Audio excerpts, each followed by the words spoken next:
Hello everyone, welcome to my another new blog. আজকে free ছিলাম, কাজের ফাঁকে বাইর হইলাম একটু ঘোরার জন্য। পাশে একটা রিসোর্ট আছে, এটাতে আসলাম। এই রিসোর্টে কিছুক্ষণ বসবো, ঘুরবো এবং পরিবেশটা উপভোগ করব। কাজের জন্য তেমন একটা ঘোরা হয় না বাইরে, বা সময় দেওয়া হয় না, তাই আজকে ভাবলাম একটু ঘোরার জন্য আসি এবং রিসোর্টগুলো দেখি। আপনারাও রিসোর্টটা দেখতে থাকেন এবং ব্লগটা এনজয় করেন।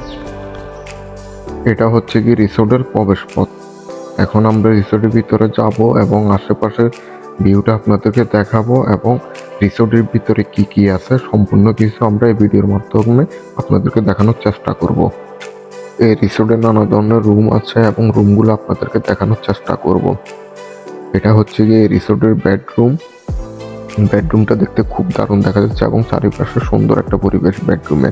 এখানে দুটি বেড আছে, এখানে ডাবল ডাবলও থাকা যায় বা সিঙ্গেল সিঙ্গেলও থাকা যায় এই বেডরুমগুলোতে। ফ্যামিলি নিয়ে বা ফ্রেন্ড সার্কেল নিয়ে যারা আসে তারা এখানে বিকেল টাইমে বসে সময় কাটায়। এটাকেও খাইমা বলা হয় এখানকার আঞ্চলিক ভাষায়। এটা হচ্ছে গিয়ে এই রিসোর্টের গেস্ট রুম। গেস্ট রুমটা আমার কাছে এক কথা অসাধারণ লাগছে। এইখানে গেস্ট রুমের নানা ধরনের পেন্টিং আছে বা যে ডেকোরেশনগুলো করছে গেস্ট রুমের, এক কথা অসাধারণ। আর গেস্ট রুমের ভিতরে যে পরিবেশটা, এটা এক কথায় মনোমুগ্ধকর এবং অসাধারণ পরিবেশ। বাহিরে যেটা দেখা যাচ্ছে এটা হচ্ছে গিয়ে খাইমা। যারা রিসোর্টে পুরুষ মানুষ আসে তারা এই খাইমের ভিতরে বসে এবং সময় পার করে।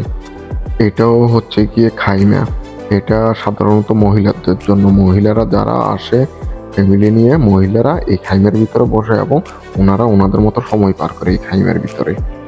এটা হচ্ছে গিয়ে রিসোর্টের কিচেন রুম। আপনি ইচ্ছা করলে এখানেও রান্না বান্না করতে পারবেন।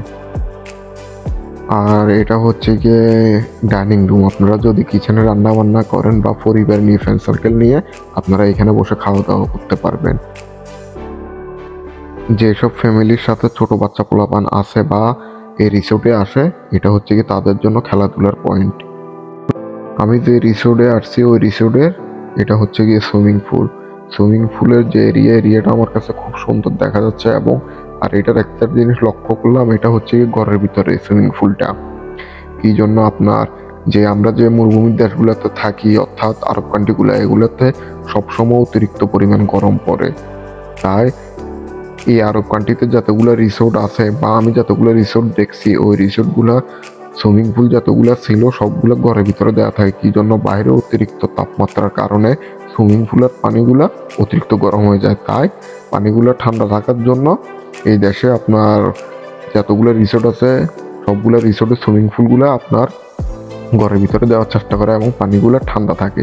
এই জন্য রিসোর্টে ঘুরার জন্য আসছে, যদি সুইমিং পুলে না নামি তাহলে কি আর সময়টা ভালো কাটে। আর বাইরে যে পরিমাণের গরম পড়তেছে, তাই সুইমিং পুলে নামাটা অবশ্যই দরকার। তাই মনের সুখে সুইমিং পুলে নামতেছি এবং পানিতে যে শীতল শীতল অনুভূতি হচ্ছে সেই অনুভূতিগুলো উপভোগ করতেছি এবং পরিবেশটা উপভোগ করতেছি।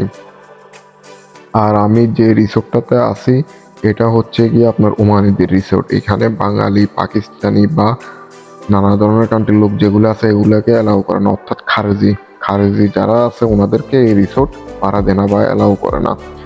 তাই এখানে ওমানি ছাড়া অন্য কেউ এই রিসোর্ট ভাড়া নিতে পারে না। এই রিসোর্টটা আমার বাসার পাশে থাকার কারণে এখানে যে কেয়ারটেকার আছে উনি হচ্ছে গিয়ে আমাদের বাঙালি। তাই ওনার সাথে একটু ভালো সম্পর্ক হওয়ার কারণে মাঝে মধ্যে ফ্রি টাইম থাকলে বা রিসোর্টে যখন লোক থাকে না, খালি থাকে, তখন এই রিসোর্টে ঘোরার জন্য চলে আসি এবং রিসোর্টের পরিবেশ, ভিউ সবগুলো উপভোগ করি এবং এখানে ঘন্টার পর ঘন্টা আমরা আড্ডা দিই এবং অনেক মজা মাস্তি করি।